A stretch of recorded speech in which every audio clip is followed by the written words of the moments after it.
Assalamualaikum warahmatullahi wabarakatuh. Om Swastiastu, Namo Buddhaya, Rahayu kanggo sedulur kabeh. Semoga berkah rahmat selalu menyertai panjenengan semua, dimanapun berada. Sebelum kita mulai perjalanan batin malam ini, mari biasakan kita saling menyapa dengan tulus.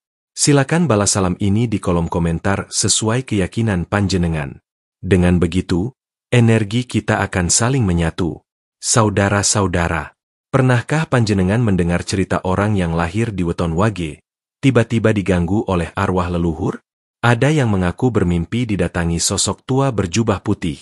Ada pula yang merasa rumahnya penuh suara langkah kaki di malam sepi, padahal tak seorang pun di sana.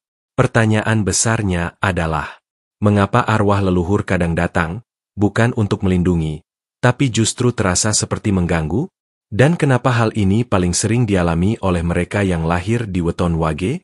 Weton Wage dikenal sebagai weton yang syarat dengan ujian batin.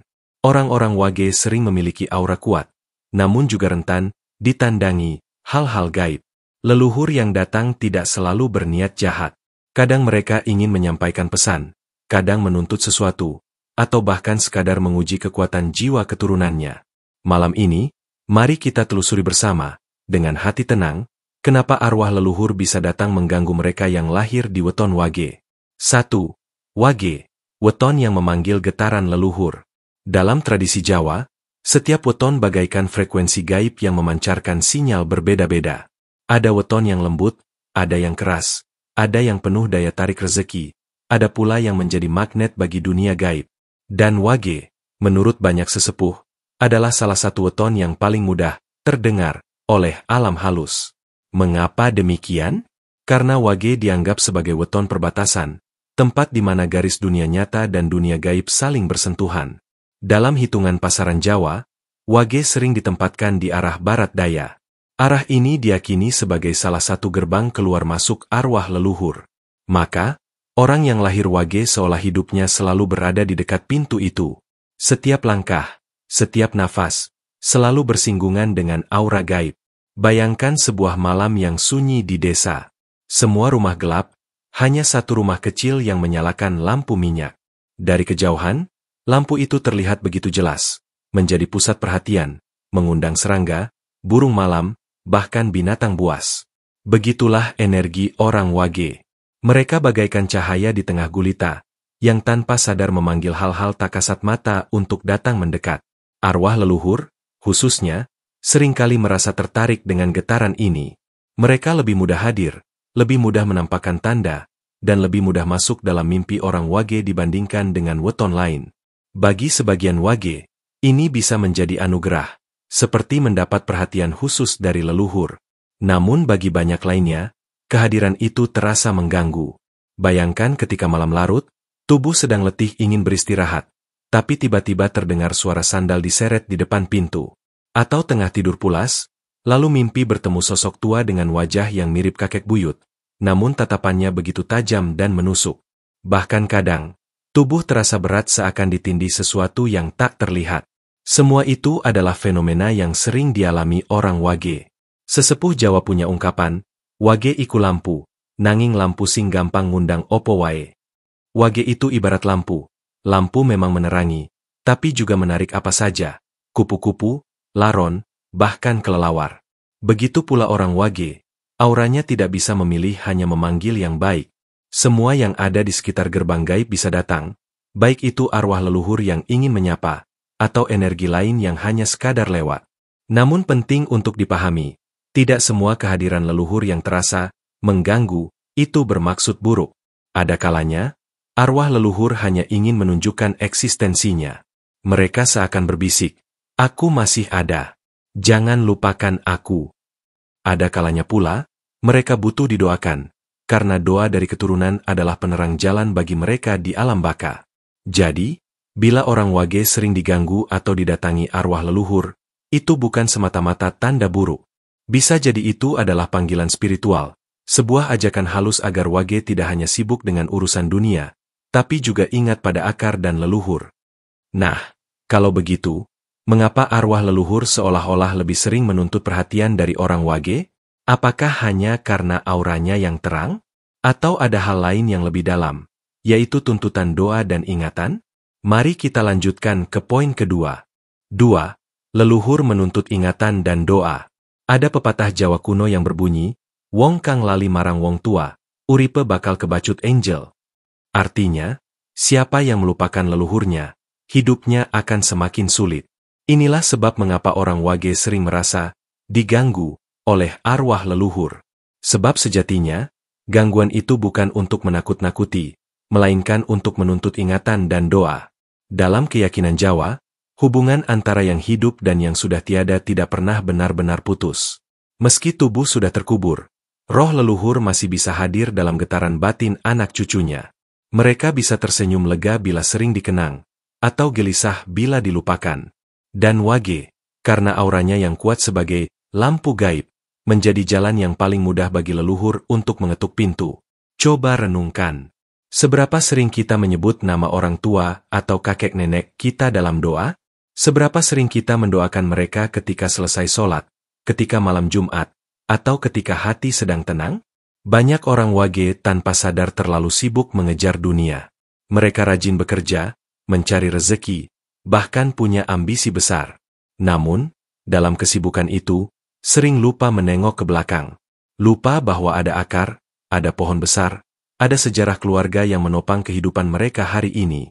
Leluhur yang tak tenang, entah karena semasa hidupnya punya hutang, janji yang belum terbayar, atau sekadar rindu akan doa, seringkali muncul lewat mimpi. Mimpi-mimpi ini bisa lembut, seperti bertemu ibu yang sudah wafat dan tersenyum sambil menepuk pundak. Namun bisa juga keras, seperti sosok tua yang marah, menatap dengan sorot mata yang penuh tuntutan. Semua itu adalah bahasa gaib. Gangguan yang dialami Wage bisa berupa suara di rumah kosong, langkah kaki di malam sepi, atau bau dupa yang muncul tanpa alasan. Itu semua bukan kebetulan. Itu adalah cara leluhur berkata, doakan aku, ingat aku, jangan lupakan akar keluargamu. Sesepuh Jawa pernah berkata, leluhur sing ora dieling, bakal golek dalan liwat putune sing Wage. Artinya, leluhur yang tak diingat, akan mencari jalan lewat keturunan yang lahir Wage. Sebab Wage lebih mudah menerima getaran halus. Maka, bila orang Wage merasa sering diganggu leluhur, jangan buru-buru marah atau ketakutan. Bisa jadi itu hanya bentuk tuntutan doa. Cukup kirimkan doa tulus, tahlil sederhana, atau sekadar membaca Al-Fatihah sambil menyebut nama leluhur. Dalam kepercayaan Jawa, doa dari keturunan adalah penerang jalan arwah di alam baka, bagaikan pelita di malam gelap. Dengan doa itu, gangguan akan berangsur mereda. Karena sejatinya, leluhur tidak bermaksud mengganggu, melainkan hanya ingin diingat. Namun, apakah kedatangan leluhur ini selalu soal doa dan ingatan? Tidak. Ada kalanya, gangguan itu adalah ujian batin, sebuah cara alam semesta untuk menguatkan jiwa Wage. Mari kita lanjutkan ke poin ketiga. 3. Ujian batin untuk menguatkan jiwa Wage. Hidup manusia tidak selalu datar. Ada kalanya naik, ada kalanya turun. Namun bagi orang yang lahir di weton Wage, jalan hidup sering terasa lebih terjal. Dari kecil, mereka kerap menghadapi ujian yang membuat hati mereka ditempa. Ada Wage yang sejak dini harus hidup dalam kesederhanaan. Ada yang kehilangan orang tua di usia muda. Ada pula yang tumbuh dengan beban batin, seakan hidupnya tidak pernah benar-benar tenang. Sesepuh Jawa percaya, ujian-ujian itu bukanlah kebetulan. Orang Wage dilahirkan untuk digodhog, untuk ditempa menjadi pribadi yang lebih kuat dari kebanyakan. Salah satu bentuk tempaan itu justru datang lewat gangguan gaib, terutama dari arwah leluhur. Mengapa leluhur mengganggu? Karena melalui rasa takut, melalui mimpi-mimpi menyeramkan, melalui suara gaib di tengah malam, batin Wage diuji.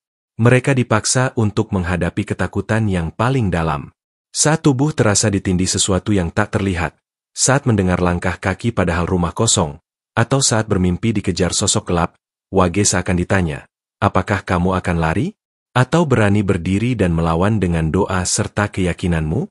Pepatah Jawa berbunyi, wong kang diudhun-udhun, ikut tanda bakal digedhekake. Orang yang diuji berkali-kali, tandanya akan ditinggikan derajatnya. Maka jangan heran, Wage yang mampu melalui berbagai ujian batin ini biasanya tumbuh menjadi pribadi yang matang, bijaksana, dan punya daya tahan luar biasa. Mereka bisa menghadapi badai hidup dengan senyum, karena sudah terbiasa menghadapi badai gaib. Arwah leluhur sering hadir bukan untuk menjatuhkan, tapi justru sebagai guru tak kasat mata. Mereka mungkin muncul dalam bentuk yang menakutkan, tapi sejatinya, mereka sedang menguji. Sama seperti besi yang dibakar api hingga merah, ditempa berkali-kali hingga berbentuk tajam dan berguna. Orang wage, bila sanggup melewati gangguan itu, akan menjadi pribadi yang bercahaya. Tidak sedikit wage yang setelah berulang kali diganggu akhirnya menemukan jalan spiritualnya sendiri. Ada yang rajin tirakat, ada yang mendekat pada Tuhan dengan doa dan zikir, ada pula yang menekuni laku prihatin seperti puasa mutih atau tapa bisu. Semua itu lahir dari dorongan gaib yang seakan memaksa mereka mendekat pada Sang Pencipta. Gangguan itu ibarat cambuk, yang membuat wage tidak bisa hidup sembarangan. Karena sekali mereka lalai, sekali mereka lupa berdoa, maka gangguan itu akan datang lagi. Namun, begitu mereka istiqomah, tekun menjaga doa, mereka justru menjadi pribadi yang kuat dan dihormati, baik di mata manusia maupun makhluk halus. Tetapi, gangguan gaib tidak selalu berbentuk ujian batin semata. Kadang, di balik sosok menyeramkan atau mimpi aneh, ada pesan tersembunyi yang ingin disampaikan leluhur. Mari kita lanjutkan ke poin keempat, untuk melihat bagaimana wage bisa membaca pertanda ini. 4. Pesan tersembunyi dalam mimpi dan pertanda. Dalam pandangan orang Jawa, mimpi bukan sekadar bunga tidur. Mimpi adalah jendela yang menghubungkan manusia dengan alam gaib. Dan bagi orang wage, jendela itu seolah terbuka lebih lebar daripada weton lain. Sebab wage membawa aura magnetis yang membuat leluhur mudah menitipkan pesan melalui alam tidur. Tidak sedikit orang wage yang bercerita pernah bermimpi bertemu sosok tua dengan sorot mata dalam. Ada yang diberi pusaka berupa keris atau tombak, sebuah simbol bahwa ia dipercaya untuk menjaga warisan keluarga. Ada pula yang bermimpi berjalan di pemakaman bersama leluhur, seakan-akan diajak menengok dunia akhirat. Ada juga yang mendengar wejangan dalam bahasa Jawa kuno, yang bahkan setelah bangun, kata-kata itu masih terngiang namun sulit dipahami. Selain lewat mimpi, pesan leluhur juga sering datang melalui pertanda nyata. Misalnya, tiba-tiba terdengar suara gamelan samar-samar di tengah malam padahal tidak ada hajatan. Atau lampu rumah mendadak padam berkali-kali, seakan ada yang ingin menarik perhatian. Ada pula bau dupa yang muncul di kamar meski tidak ada yang menyalakan. Bahkan hewan-hewan peliharaan pun bisa menjadi medium. Kucing mendadak menatap satu titik kosong, ayam berkokok di jam yang tidak biasa, atau burung piaraan berkicau tak henti-henti saat malam larut. Semua itu adalah bahasa gaib, cara halus leluhur untuk berkata, "Ana sing kudu kowe ngerti. Aja mung ngira iki gangguan. Ada sesuatu yang harus kamu pahami. Jangan hanya mengira ini gangguan." Sayangnya, banyak orang wage sering mengabaikan tanda-tanda ini. Mereka sibuk, lelah, atau bahkan takut. Mimpi dianggap hanya bunga tidur, bau dupa dianggap kebetulan, suara langkah kaki dianggap halusinasi. Padahal, bila ditelusuri dengan hati yang tenang, semua itu bisa mengandung makna mendalam. Contohnya, mimpi diberi pusaka bisa berarti keluarga sedang menaruh harapan besar pada wage untuk menjaga keharmonisan rumah tangga. Mimpi berjalan di kuburan bisa menjadi peringatan bahwa wage harus lebih banyak berdoa, karena ada bahaya yang mengintai. Atau bila mimpi bertemu leluhur yang meminta air minum, itu bisa ditafsirkan sebagai permintaan doa dan sedekah atas nama mereka. Sesepuh Jawa pernah berpesan, "Sing bisa maca tandha, iku sing bakal selamat." Siapa yang bisa membaca pertanda, dialah yang akan selamat. Karena dalam kehidupan orang wage, pertanda bukan hanya gangguan gaib, melainkan juga arah penunjuk jalan.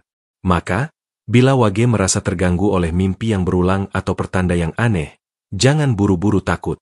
Duduklah dengan tenang, resapi, lalu tanyakan pada hati, apa makna yang ingin disampaikan leluhur?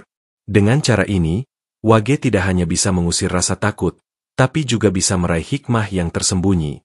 Namun, masih ada pertanyaan terakhir yang lebih dalam. Mengapa semua ini begitu sering terjadi pada wage? Mengapa wage seakan selalu menjadi perantara antara dunia manusia dan dunia leluhur? Jawabannya ada di poin terakhir. Wage adalah jembatan gaib yang menghubungkan dua alam. Mari kita bahas lebih dalam di poin kelima. 5. Wage, jembatan antara dunia nyata dan gaib. Ada sebuah keyakinan lama yang dipegang erat oleh para sesepuh Jawa. Saben weton iku dalan. nanging wage iku prapatan. Setiap weton adalah jalan, tetapi wage adalah perempatan. Artinya, mereka yang lahir wage kerap berdiri di titik silang antara dua alam, dunia manusia dan dunia gaib. Inilah sebabnya, mengapa arwah leluhur lebih mudah mendatangi wage. Mereka bagaikan pintu yang selalu setengah terbuka. Tidak sepenuhnya hidup hanya di alam nyata, tapi juga memiliki satu kaki di ranah tak kasat mata. Wage seringkali menjadi perantara. Doa dari keluarga bisa sampai pada leluhur melalui mereka. Begitu pula pesan dari leluhur bisa tiba melalui mimpi, firasat, atau pertanda yang dirasakan wage. Banyak kisah turun-temurun yang menceritakan orang wage mendapat panggilan gaib. Misalnya, ada wage yang tiba-tiba bermimpi ditemui seorang kakek berpakaian putih, meminta ia menjaga tanah pusaka keluarga. Ada juga wage yang mendengar suara halus mengingatkan agar keluarga tidak tercerai-berai. Bahkan ada yang mendapat firasat kuat akan datangnya musibah, lalu benar-benar terjadi beberapa hari kemudian. Semua ini bukan kebetulan, melainkan bukti wage berfungsi sebagai jembatan spiritual. Namun, menjadi jembatan tentu bukan hal yang ringan. Ada harga yang harus dibayar. Orang wage seringkali mengalami batin yang gelisah, tubuh yang mudah lelah, atau pikiran yang penuh tekanan. Mereka harus menanggung beban gaib yang tidak dipahami orang lain. Saat orang lain tidur nyenyak, wage mungkin terbangun karena mimpi aneh. Saat orang lain merasa tenang, wage bisa merasakan hawa dingin yang menusuk, padahal tidak ada apa-apa. Di balik semua itu, sebenarnya ada anugerah. Wage yang mampu memahami dan menerima peran ini akan menjadi sosok penting dalam keluarganya. Mereka bisa menjadi penyeimbang, penyambung doa, bahkan penjaga warisan spiritual. Dalam bahasa Jawa, mereka disebut sengkang paran, penghubung antara yang terlihat dan yang tak terlihat. Arwah leluhur yang datang, kadang bukan mengganggu, melainkan menguji. Apakah wage berani mengambil peran sebagai penjaga garis keturunan? Apakah wage sanggup menjadi pohon besar yang menaungi adik-adik, anak-anak, dan cucu cicitnya? Atau wage justru lari dari panggilan itu, membiarkan jembatan runtuh? Sesepuh berkata, wage iku ora mung urip kanggo awake dewe, nanging uga kanggo kulawargane lan leluhure. Wage tidak hidup hanya untuk dirinya, tetapi juga untuk keluarga dan leluhurnya. Maka, bila wage sering diganggu arwah leluhur, bisa jadi itu adalah tanda bahwa mereka diminta untuk menjalankan peran besar, sebagai penerus, pengingat, sekaligus penjaga harmoni antara dua alam. Gangguan itu sejatinya adalah panggilan. Panggilan untuk lebih dekat kepada Tuhan, lebih rajin mendoakan leluhur, lebih kuat menahan godaan dunia, dan lebih ikhlas menerima takdir. Wage yang mampu menjalani semua itu akan tumbuh menjadi pribadi yang bukan hanya dihormati di dunia nyata, tapi juga disegani di alam gaib. Maka jelaslah sudah, mengapa arwah leluhur sering datang pada wage. Bukan sekadar gangguan, melainkan tanda. Pertanyaannya sekarang, apakah wage sanggup memahami dan menerima panggilan itu? Mari kita rangkum dalam kesimpulan. Saudara-saudara, dari 5 poin tadi, kita bisa melihat dengan jelas bahwa kedatangan arwah leluhur pada orang wage bukanlah kebetulan semata. Ada makna, ada tujuan, ada pesan yang ingin disampaikan. Pada awalnya, kita tahu bahwa wage adalah weton yang memancarkan cahaya gaib, seakan-akan menjadi obor di kegelapan, sehingga mudah memanggil arwah. Lalu, kedatangan leluhur sering menjadi tuntutan doa.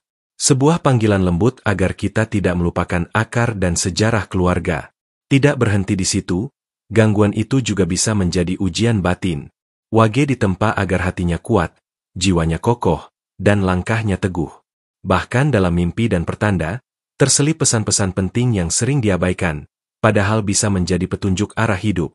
Dan akhirnya, wage adalah jembatan antara dunia nyata dan dunia gaib. Sebuah peran berat, namun juga mulia, yang membuat wage menjadi penghubung doa antara leluhur dan keturunan. Jadi, bila orang wage merasa diganggu arwah leluhur, jangan buru-buru takut. Jangan pula marah. Cobalah duduk tenang, tarik nafas dalam-dalam, dan renungkan, apa yang sebenarnya ingin mereka sampaikan. Karena bisa jadi, gangguan itu sejatinya adalah tanda cinta, bukan ancaman. Sebuah cara leluhur menjaga agar wage tidak tersesat, agar wage tetap ingat pada asal-usul, dan agar wage mampu menjalani takdir besar yang sudah digariskan. Ingatlah, pepatah Jawa berkata, urip iku mung mampir ngombe. Wong urip kudu tansah eling lan waspada. Hidup ini hanya persinggahan singkat. Maka kita harus selalu ingat pada Yang Maha Kuasa, serta waspada dalam setiap langkah. Bagi panjenengan yang lahir wage, janganlah merasa kecil hati. Memang jalan wage berat, penuh ujian, dan sering diganggu hal-hal gaib. Tapi justru di balik itu ada cahaya besar. Wage ditakdirkan kuat, ditakdirkan menjadi penghubung, ditakdirkan menjadi penjaga warisan leluhur. Maka hadapilah dengan doa, dengan ketenangan, dengan hati yang lapang.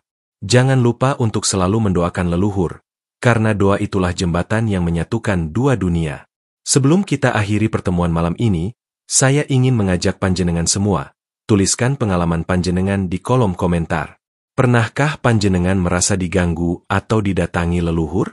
Apa yang panjenengan rasakan? Mari kita berbagi cerita, agar kita bisa saling belajar. Jangan lupa, bantu channel ini dengan like, subscribe, dan bagikan video ini agar lebih banyak saudara kita mendapat pencerahan. Semoga apa yang kita bahas malam ini bisa menjadi cahaya, penuntun langkah, dan penguat hati kita semua. Rahayu, Rahayu, Rahayu. Wassalamualaikum warahmatullahi wabarakatuh. Om Shanti Shanti Shanti Om. Namo Buddhaya.